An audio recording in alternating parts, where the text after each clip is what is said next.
Welcome back, everybody, to the 423 Football Podcast. Today is our Wednesday show, our Week 10 recap. Week 10, getting pretty much, we're into the better half of the fantasy football season. Playoffs are coming up quick in some leagues. I know some leagues start in Week 12, actually, and do, I believe, 2-week playoffs, which is, I don't know, kind of interesting. But anyway, Week 10 recap, we'll go over the bunch of injury news today, surprisingly. Nothing major, really, but there's a lot of people banged up. We'll go through standouts, our flops of the week, our stock ups and stock downs, and our waiver wire at the very end. So, I'm your host, Brandon Bouchard, joined here, as always, by Brett Hamilton. Hello! All right, and before we jump into the show, we have yet another beer. Love that alcohol. Another one. Another one. This time we had, was it last week we had the Yeehaw Pale Ale? I think it was, yeah. Yeah, we had Yeehaw Pale Ale last week, and obviously Yeehaw is from Johnson City, Tennessee. Yeah, from that song. Yeah, if you didn't know. But yeah, Yeehaw, this one is actually going to be the Dunkel.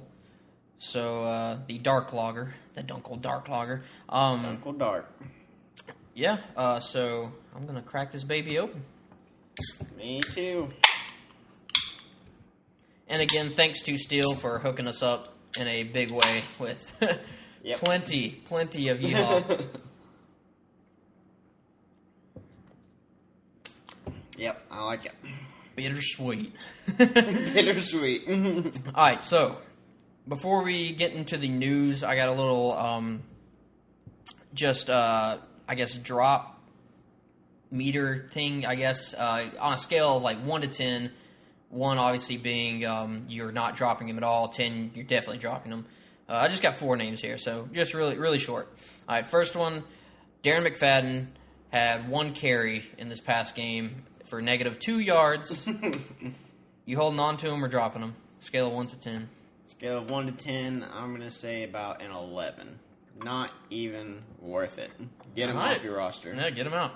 All right, Will Fuller. He's dealing with a rib injury. Obviously, he hasn't been near as productive with Tom Savage as his quarterback. So, what are you doing with Will Fuller?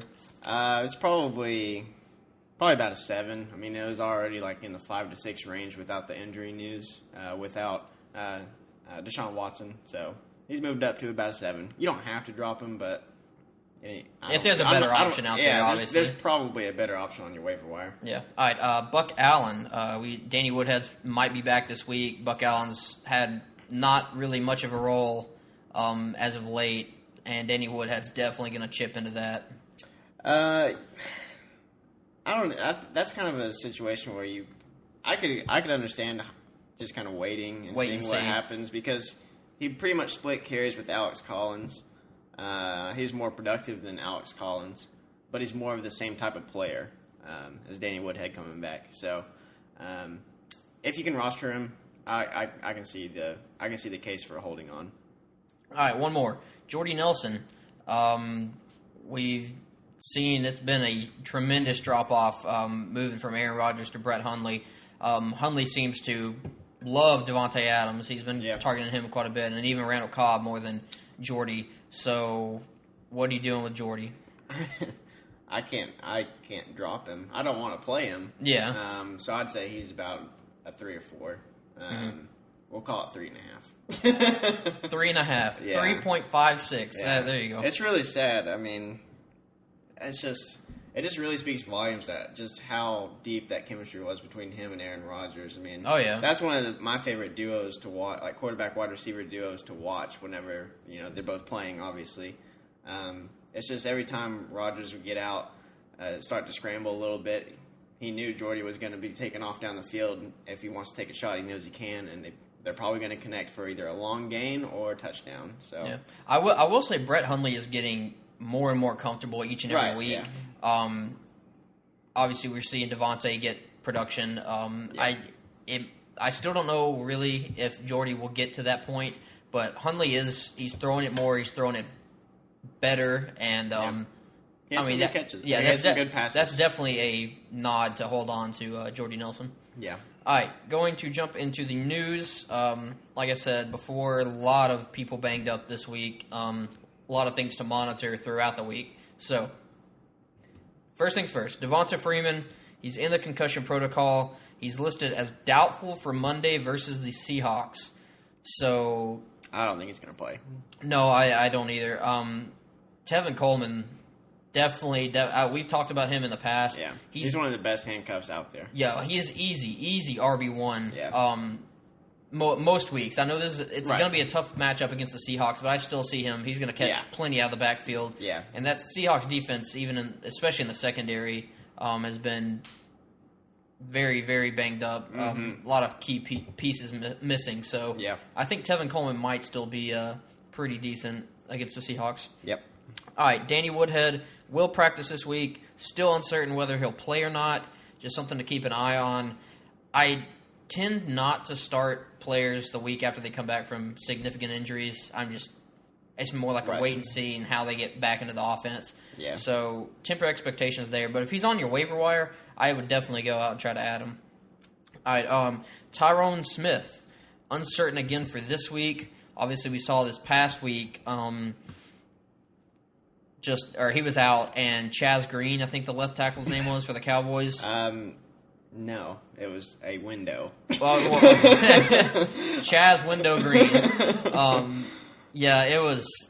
Oh man, he got manhandled.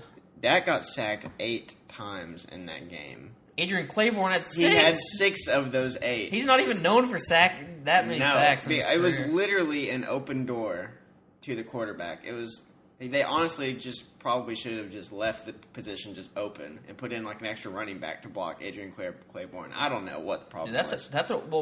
I understand the significance of Zeke being out, and because he was very, very good in pass protection. Yeah, that's true. Yeah. Aside from his running ability. Yeah. But this is just a testament to what that offensive line is to the Cowboys. They are nothing without that offensive line. Yeah. Nothing. Dak is good, but he's. Yeah. Not without a lineman. If he misses again this week, Eagles are just gonna go to town on him. It's not gonna be fun. I kind of expect that anyway. I do too. It's the best pass rushing defense in the league. Yeah. All right. Aaron Jones has a sprained MCL. He will miss multiple weeks. Ty Montgomery is also dealing with a ribs injury. Still has a shot to play Sunday. So if Ty Montgomery's healthy and out there, I guess you kind of have to roll with him. He's going to be the guy, but I don't think I would start him. It's scary, especially this close to the fantasy playoffs. There's a real risk that he could go out of the game on the first. Yeah, drive. that's and we've seen that before with him. Jamal Williams, he was very. I don't know. I'm way more comfortable starting him. Yeah. He looked good. His yards per carry wasn't fantastic, but he had some really hard-nosed runs, and he got the carries. I still believe in his talent. I mean, he was drafted over Aaron Jones for a reason. The only problem was whenever Ty Montgomery went down the first time, Jamal Williams played a couple of plays, and then he went down, and then Aaron Jones earned the spot. And so we haven't seen a whole lot from Jamal Williams so far. Give him a week of preparation, and I think he's going to be good to go. Yeah, obviously the Ravens defense pretty tough against the running backs, so we'll just have to wait and see. Do you see any benefit of holding on to Aaron Jones? No, he's going to miss 3 to 6 weeks. It's testy. I'm dropping him. I mean, I'm not even thinking about it. Yeah, I don't know, because again, if Ty stays healthy and Jamal stays healthy, I think it's going to be hard for Aaron Jones to get back into that. That's my point. Is I don't think he's earned the spot over Ty Montgomery and Jamal Williams enough to say, hey, we're going to keep you out for 4 weeks and you come back and you're going to get 75% of the workload. I just don't see this.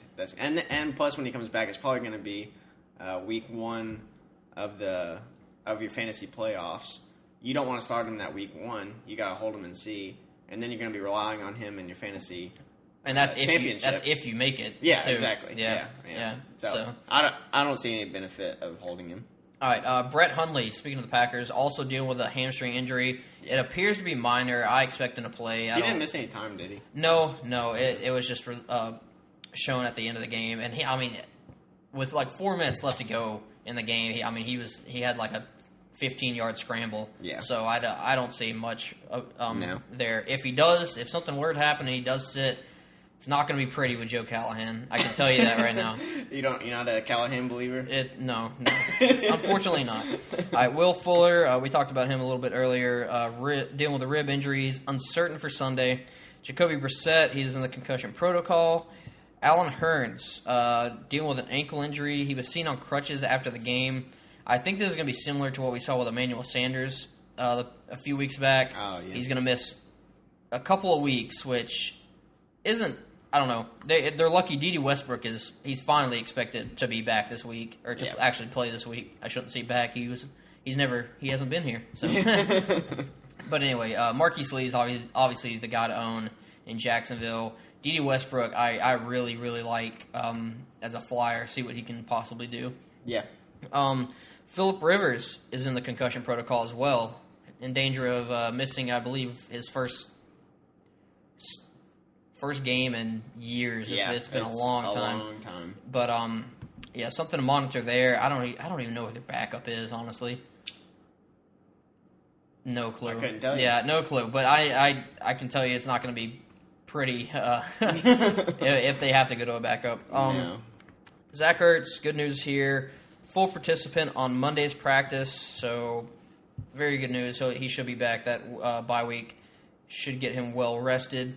C.J. Beathard injured his thumb in Sunday's game. No fracture, apparently. So I still think they're going to keep rolling with Beathard. I don't see Garoppolo getting the opportunity yet. It's coming. I don't know if it'll come this year, honestly. No. See, I completely disagree with that. See, I just don't see that. I think they should just, because obviously it's not going to go anywhere. Why would you keep rolling with C.J. Beathard? Well, one, they're trying to get the number one pick for that. That's one reason, and two, I just think just let Jimmy get a complete, like, his mind completely around the offense before you just throw him in there. I mean, I agree with that. It's not a good situation for Jimmy Garoppolo, and I don't think he's going to be an earth-shattering quarterback or anything like that. But I mean, they went out and signed him before the trade deadline.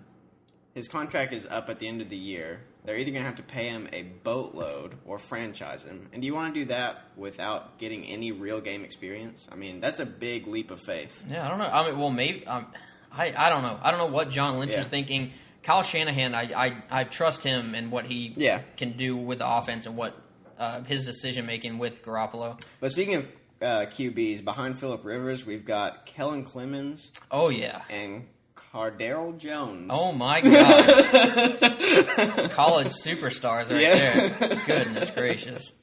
All right, Marcus Mariota, Delaney Walker, both limited on Monday. I think they were just banged up after the game. I think they'll be fine moving forward. Rob Kelly. Delaney Walker always plays through injuries. Yeah. Rob Kelly suffered significant knee and ankle injuries in the game.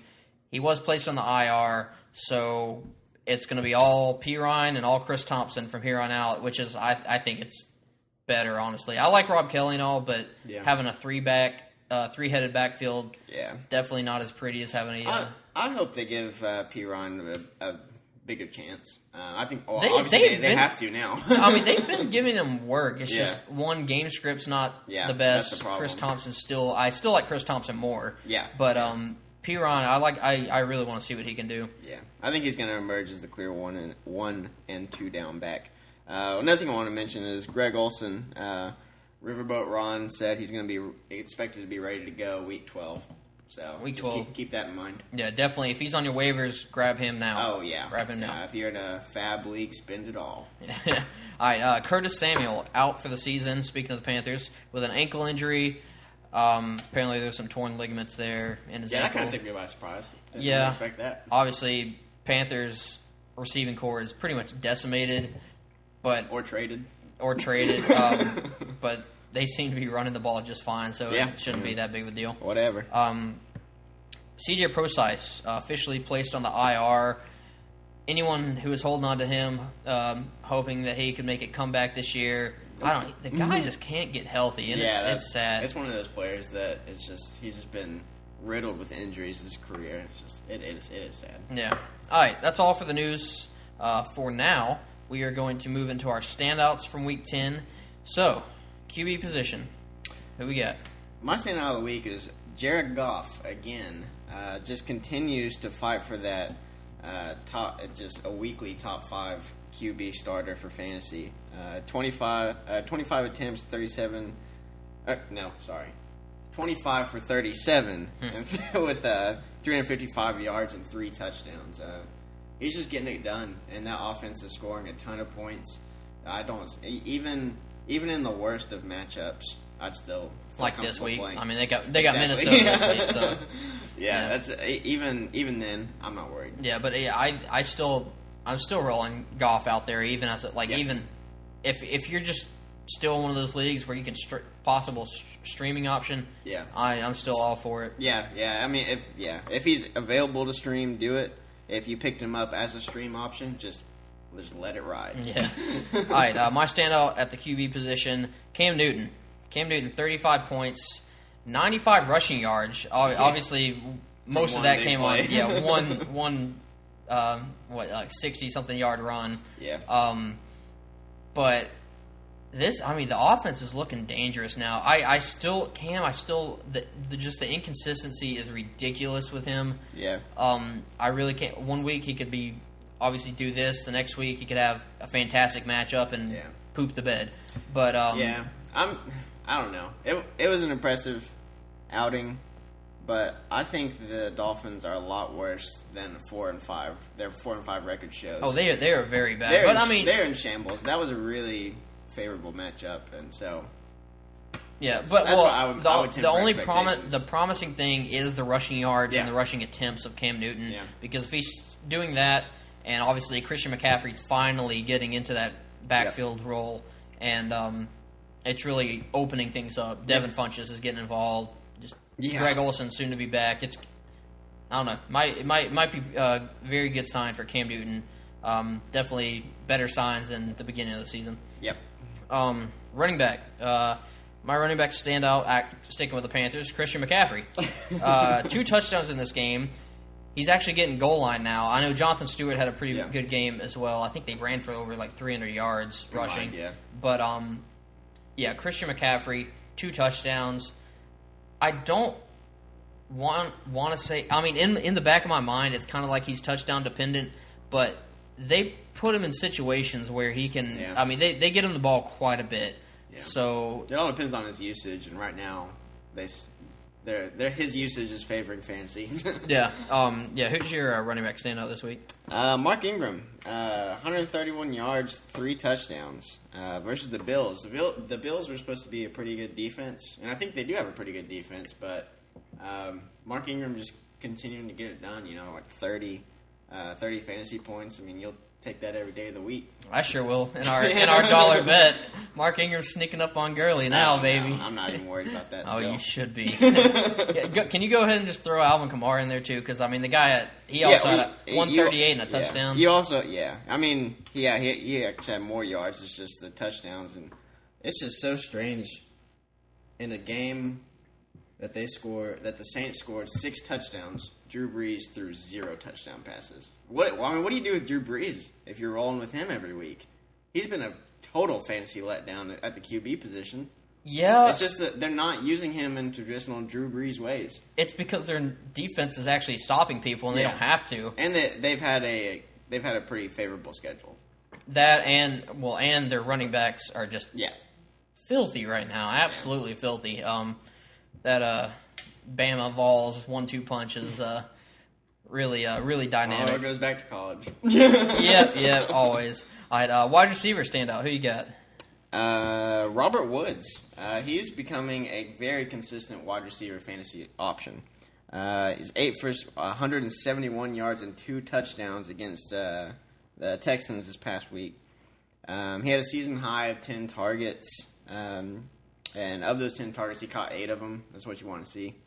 It's just, I like what they're doing with that offense, and I think he's a plug and play every week. I think he's more in the wide receiver 3 range, but definitely has the opportunity to be a wide receiver 2. Yeah, moving forward, I mean, is there any question whether, you'd rather have him, Watkins, or Kupp?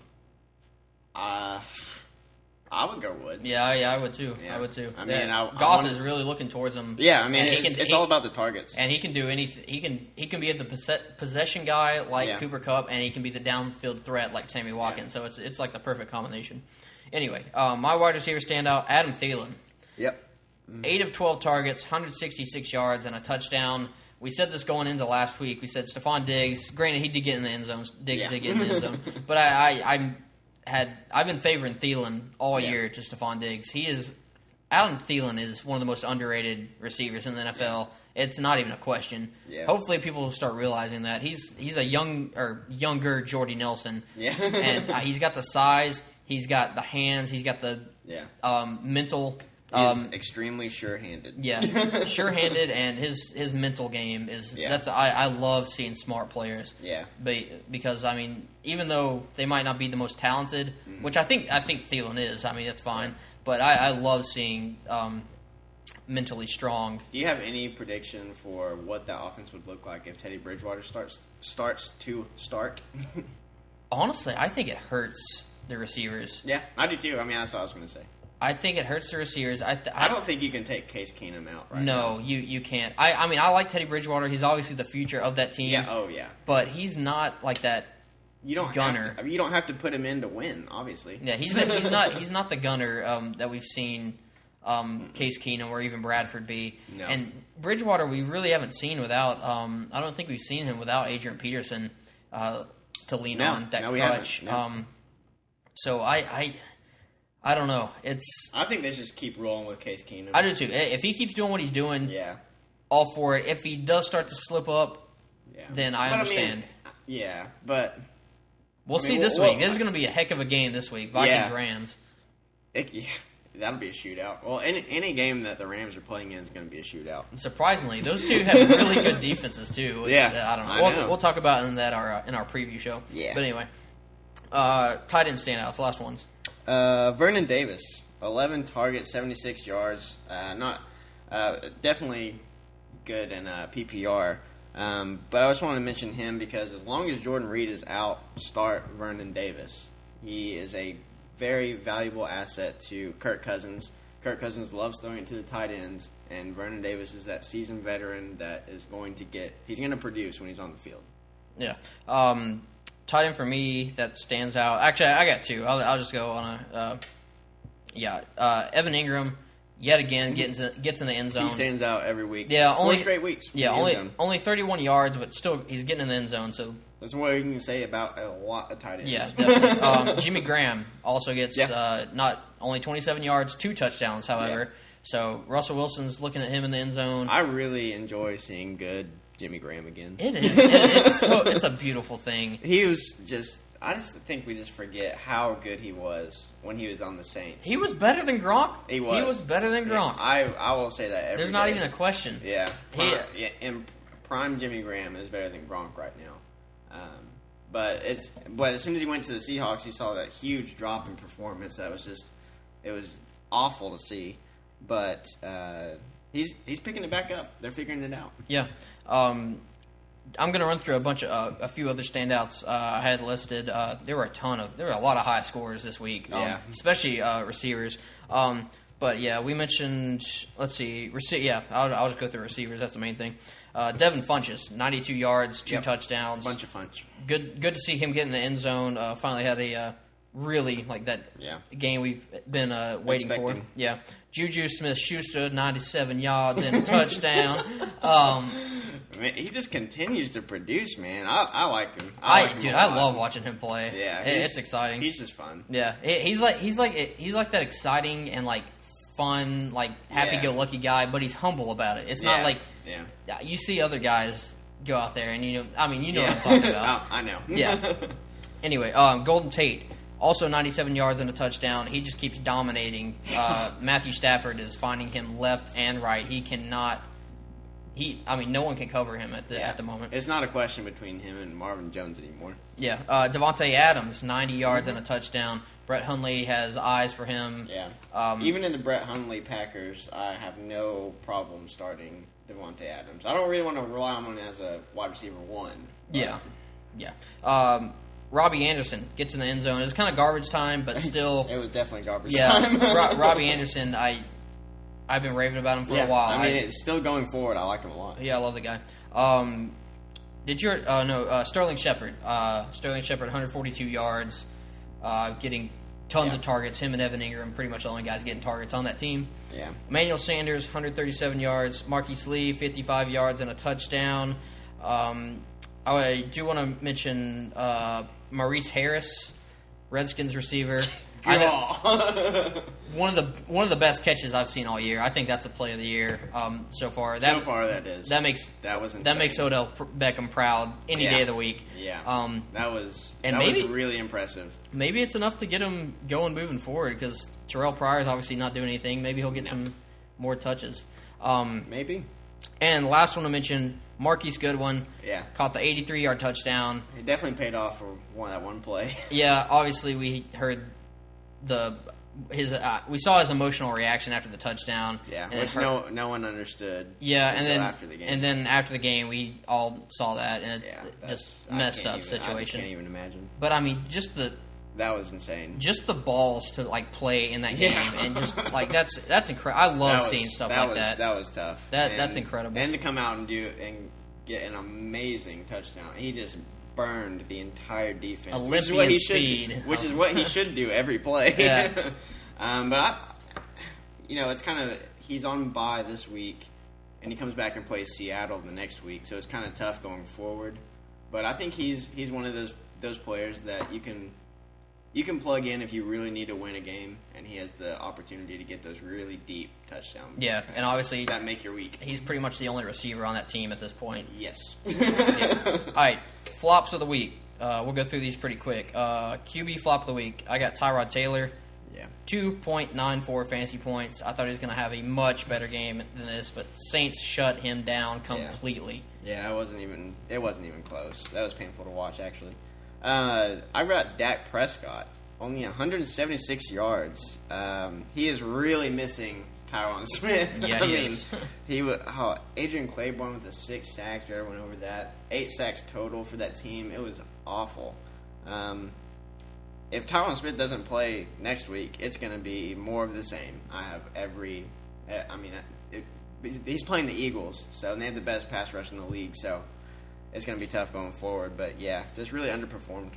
Yeah, running back flops. I got Bilal Powell, 36 yards and a fumble. Yeah. We expected a lot more from Bilal Powell, especially with Matt Forte sitting out. I thought he was going to get a ton of work. Yeah, but he disappointed a lot of fantasy owners. Yeah, not pretty. Who you got? I've got Jarrett McKinnon, 12-47, versus Latavius Murray's 17 for 68 yards, but he got the touchdown too. So not a great performance out of either one of them, but minus the Latavius Murray touchdown. But Jarrett McKinnon, this is twice in the last 3 weeks he's been not great. So I meant to mention Latavius in the standouts because I guess it's better that you mentioned McKinnon in the flops because but I don't know. It's like even we've seen in the past, the Vikings don't really like McKinnon that much. It seems they don't use him that much, even when they try to not use him. We saw him with the big games a few weeks back, and that was nice, obviously.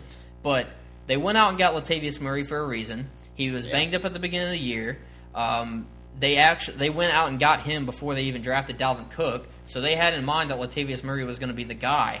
Yeah, and if Murray's healthy, I think he's going to get the majority of the work, honestly. I think McKinnon's going to be more the passing down back. And even and I was mentioning, in the past, McKinnon, even when Adrian Peterson's gone down, McKinnon, and then we had Matt Asiata. And Matt Asiata was getting more work than McKinnon was. So I don't know what it is. They just don't like him. I guess, maybe. I've heard them say some very good things about him. Yeah. But then when they, on the field, it's just, some weeks are good, some weeks are bad. I don't know. Yeah. I kind of like Latavius Murray. Yeah. Give me one wide receiver flop, and then we'll move on to the waiver wire or our stock ups and stock downs. I'm gonna say Antonio Brown in a game against the Indianapolis Colts chalked up a whopping 47 yards. Not what you expect when Antonio Brown is playing the Colts. Yeah. That was just that really let some people down. Yeah, definitely. Marvin Jones, 22 yards. Yeah. I expected him to have a very, very good game. I expected him to be right up there with Golden Tate. We saw Marvin Jones have about 3 or 4 weeks of solid fantasy production, and then just completely fell off here. I don't know what to say other than I guess the Browns seem to be able to shut down like some number one receivers here and there. Yeah, it's pretty strange. Well, I shouldn't say number one receivers because Golden Tate's the number one, but he's a slot guy. So aside from slot guys, we would also be remiss if we didn't mention Leonard Fournette after his 5 months of rest, seemingly first game without a touchdown. First game without a touchdown, a season low of 33 yards. That is not what you expect from Leonard Fournette. Nope, ugly. Stock ups and stock downs. Give me one stock up, give me one stock down. I've got Tevin Coleman as a stock up. With Devontae Freeman's injury, I think that's going to be something that just lingers. I mean, we've seen him kind of be iffy back and forth for multiple games now. When that happens, you just got to kind of take a look at it and say, yeah, he may miss multiple weeks. Stock down, I would say... I don't have a stock down. I told you I didn't have a stock down. Oh, yeah. That's right. My bad. Yeah, stock downs are kind of, I don't know, you pretty much know, aside from injuries and dropping people, the stock downs are crazy. It's past a lot of people's trade deadlines anyway, so. Yeah, but if there was people I was definitely down on or trying to trade away or something like that, we talked about Darren McFadden. You can pretty much drop him. I would drop him. You can drop him at this point. That's not really a stock down. It's just that I'm done with him. Yeah, and sticking with the Cowboys, Des Bryant, not liking that situation. Not to drop. But trade away, possibly. Obviously, Cowboys are going to be... They got some pretty tough matchups coming up. Eagles this week. No Tyron Smith, possibly again. That's just going to hurt the entire team. Yeah. No Zeke for a while. Obviously going to hurt the team. Yep. My stock ups, I got two. I mentioned them before and are in my standouts. Christian McCaffrey, he's getting a ton of work now. He's getting goal line work. He's finally getting in the end zone. So try and go out and get McCaffrey if you can. Adam Thielen, I mean, what more can we say about the guy? He's just an incredible talent. It might be a little too late on either of those guys to go and trade for, but I don't know, worth a shot possibly. Yeah. All right. Waiver wire ads, and then we'll close out the show. Give me your top 5 guys. Top 5, 1 and 2, I think Jamal Williams and Samaje Perine. And then after that, I'd go some sort of combination of Rod Smith, Danny Woodhead, and Rex Burkhead. Oh, Burkhead, yeah, I like that. Orleans Darkwa, I want to mention, he's probably still out there, and I think he's still out there in like 70% of leagues or something he's probably going to be dropped by a lot of owners this week. Yeah, love Orleans Darkwa just because he's pretty much the only guy there. Marquise Lee, if he's still out there. Robert Woods. Obviously, these guys are having big weeks recently. Greg Olsen, definitely. We talked about him. Week 12, he should be back. Just a few receivers. Kind of deeper league plays, or they might kind of be sneaky coming back from injuries. Corey Coleman's obviously coming back from an injury this week. D.D. Westbrook should be back this week. Josh Gordon possibly in a couple weeks if you have a roster spot and you're willing to hold onto him. I mean, could be a league winner, honestly. I mean, it remains to be seen, but I doubt it. But yeah, we have a lot of people in our league. Hey, this is what this time of the season is for. It's Flyers. Totally fine. Totally fine. Austin Eckler, I want to mention. He had a big game, but I don't expect that too much. No, I've seen so many articles today about Austin Eckler's getting so many more targets. No. I like the receptions in PPR. I'm all for it. I'm fine with it. That's fine. But I'd still rather have Danny Woodhead or Rex Burkhead than I would too. Eckler. Dontrell Inman, last guy I want to mention. He got, I think, 8 targets in this past game. Bears really don't have that elite pass catcher. They went and traded for him for a reason. Yeah. So keep an eye on Dontrell Inman. All right. I do want to, like I was mentioning before, this is the time to pick up like flyers and handcuffs especially. I listed a bunch of handcuffs, and I'll give you a list of them. You tell me the top 3 guys you want to have. All right. We got Sharkhandrick West, obviously Kareem Hunt's backup. Teron Ward, Tevin Coleman's back up for now. Deontay Foreman, Trey Edmonds. If one of the Saints running backs were to go down, Trey Edmonds could probably slide into that or one of those roles. Yep. Cameron Artis-Payne, we actually saw him get in the end zone this past week. Mm-hmm. If McCaffrey or Stewart went down, we got Lance Dunbar, Todd Gurley could possibly go down, and then James Conner, obviously Le'Veon Bell. So give me the top 3 guys you'd want to have out of those. Out of those, I would probably go. Just out of those, I feel like you gotta put in Deontay Foreman because that's my number 1. Deontay Foreman? Yeah. Yeah, I said him. Oh, you did? Yeah, I said him. Oh, okay. Well, he's my number 1. Okay, well there you go. I'll probably go him. I will say, I don't know about number 1 because the situation isn't very good. Is Booker? Yeah, that before Deshaun Watson's injury, it was definitely. This isn't so much like they might take over the role. It's just like obviously like this is the time of the year like you have a big name running back. Say you have Le'Veon Bell. Yeah. You need James Conner on your team because if it goes down, he's automatic. He jumps all these guys in a heartbeat. Yeah, I still say Deontay Foreman. I'd say James Conner after that. I'd say Charkandrick West. Yeah. That's not. I think I'd have it a little bit different. I think I'd go West, Conner, and then Foreman. But very, very similar. But if you have any of these, the front runners for these guys, I definitely go and try to snag a handcuff because if you have the roster spot, I know bye weeks are still kind of going on, but if you have the roster spot, it'd be definitely a good idea to pick one of them up. Oh, what do you think about Austin Eckler for a handcuff? I mean, that's. Do you have Melvin Gordon? I guess. Yeah. That honestly, if I had Melvin Gordon, that'd probably be the best situation to pick him up in. Yeah. But I don't see him being. That's the only way I'd pick him up is if I had Melvin Gordon. Yeah, I don't know. I guess I could have thrown him in on this list, but he wouldn't be a top 3 guy for me for a handcuff. No. All right, that's going to be all for today. I know we've had Dunkel a million times, but no. It's pretty much delicious. We don't have to go over that. So we will be back tomorrow with our Week 11 preview show.